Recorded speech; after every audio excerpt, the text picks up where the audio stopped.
ఆకలితోటి కన్నీళ్లు మింగి బతుకుతున్నారండి.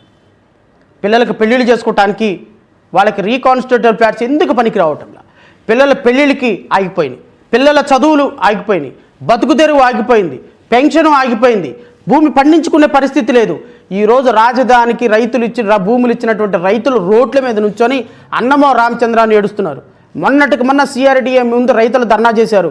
సిఆర్డీఏ అధికారులు నువ్వు 10 లక్షలు ఇస్తే ఒక చోట రీకాన్స్టిట్యూట్ ఫ్లాట్స్, నువ్వు 5 లక్షలు ఇస్తే ఇంకో చోట రీకాన్స్టిట్యూట్, నువ్వు డబ్బులు ఇవ్వకపోతే ఇంకో చోట రీకాన్స్టిట్యూట్ ఫ్లాట్.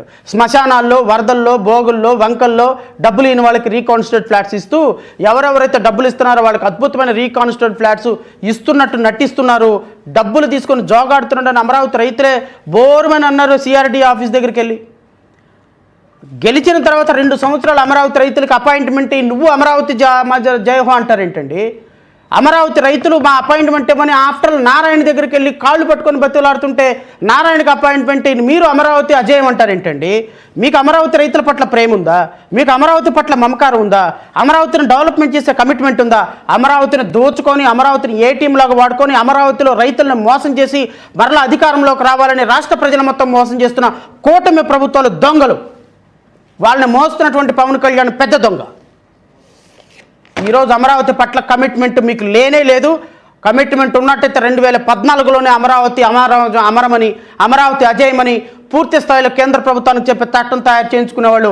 12 సంవత్సరాల తర్వాత ఈరోజు మళ్ళీ రెడ్డొచ్చి మొదలుపెట్టా అని చెప్పేసి మళ్ళీ మొదటి దగ్గరికి వెళ్ళిపోయి అమరావతి అమరం అని చెప్పేసి మీరు మాట్లాడుతుంటే బాధేస్తుంది.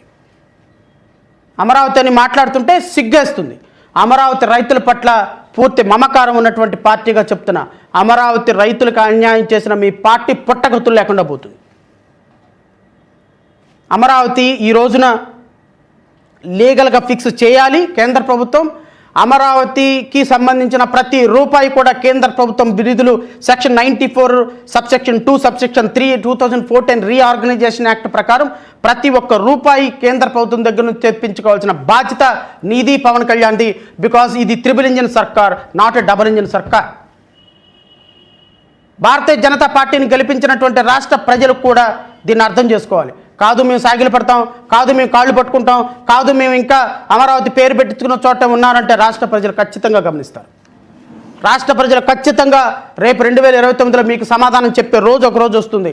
రాష్ట్ర ప్రజలను మోసం చేసిన విధానం, రాష్ట్ర మంత్రులు, రాష్ట్రంలో ఉన్నటువంటి రైతులను మోసం చేసినటువంటి విధానం, అమరావతి రైతులను మోసం చేసినటువంటి విధానం, అసెంబ్లీ సాక్షిగా మీరు అప్పులు చేస్తున్నటువంటి విధానం, అసెంబ్లీ సాక్షిగా అబద్ధాలు చెప్తున్నటువంటి విధానం, 3.5 లక్షల కోట్ల రూపాయలు 2,50,000 కోట్ల రూపాయలు దాచుకొని ఈరోజు అమరావతిని ఒక ఏటీఎం లాగా వాడుకుంటున్నారు కూటమి ప్రభుత్వం.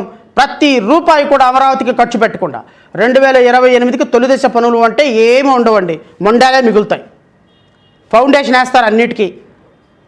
ఫౌండేషన్ వేసాము 2.5 సంవత్సరాలు, 4 సంవత్సరాలు అయిపోతాయి.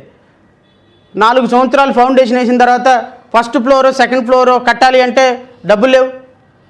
మళ్ళీ మాకు అధికారం ఇస్తే ఫస్ట్ ఫ్లోర్ కడతాం, మాకు అధికారం ఇస్తే ఫ్లోర్ వేస్తాం, పై కప్పు వేస్తాం, మాకు అధికారం ఇస్తే పెయింట్ వేస్తాం, మాకు అధికారం ఇస్తే ఎలక్ట్రిసిటీ పెడతాం, మాకు అధికారం ఇస్తే బాత్రూములు దాంట్లో లోపల పెయింట్లు వేస్తాం, మాకు అధికారం ఇస్తే గృహప్రవేశం చేస్తాం. 35 సంవత్సరాలు పోయే, 35 సంవత్సరాలు పోయే. ఒక జనరేషన్ పోయింది మీ యొక్క అబద్ధాల వల్ల. అమరావతిని మీరు కట్టడం అసాధ్యం. మీకు కమిట్మెంట్ లేదు. చదరపు అడుగు 18,000 19,000 రూపాయలతోటి ఒక బిల్డింగ్ కట్టాలి అంటే 200 అడుగుల లోతుల ఫౌండేషన్ వేస్తున్న మీకు అమరావతి కట్టడాలు నిలబడవన్న సంగతి తెలుసు. Because it is a soil, loose soil. మీరు రాంగ్ డెసిషన్ తీసుకొని అమరావతిని ఈరోజు రైతులను మొత్తాన్ని అన్యాయం చేస్తున్నారు. రైతులు పొట్టగొడుతున్నారు. ఇంకా రైతుల దగ్గర నుంచి భూములు తీసుకొని మళ్ళీ ఇంకో 50,000 ఎకరాలు భూములు తీసుకొని మొత్తం 1,00,000 ఎకరాలు భూములు తీసుకుని రైతులందరినీ రోడ్డు మీద నిలబెడుతున్నారు.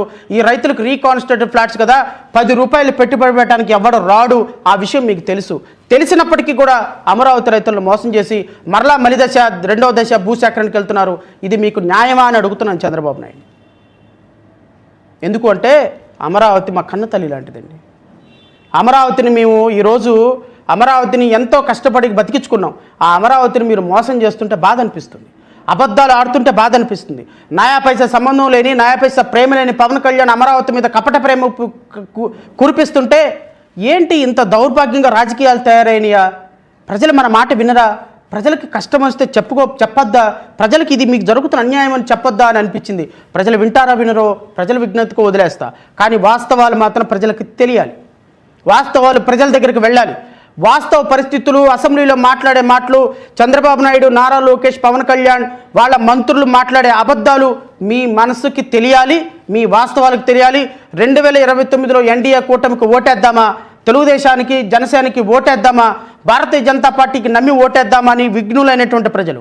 తెలుగుదేశం పార్టీ కార్యకర్తలను నేను మార్చలేను, వైఎస్ఆర్ కాంగ్రెస్ పార్టీ కార్యకర్తలను నేను మార్చలేను. వాళ్ళ దగ్గర 40%, వీళ్ళ దగ్గర 40% ఓటింగ్ ఉంది. కానీ 10% ప్రజలు ఉన్నారు చూసారు, విఘ్నులైనటువంటి ప్రజలు, న్యూట్రల్ ప్రజలు.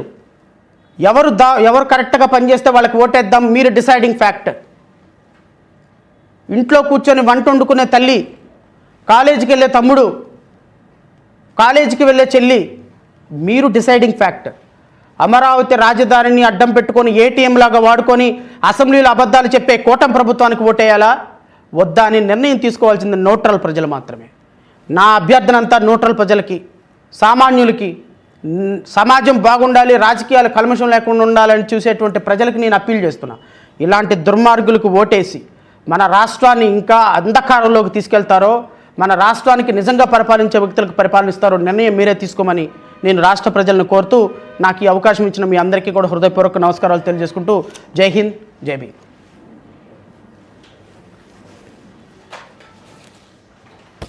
Thank you.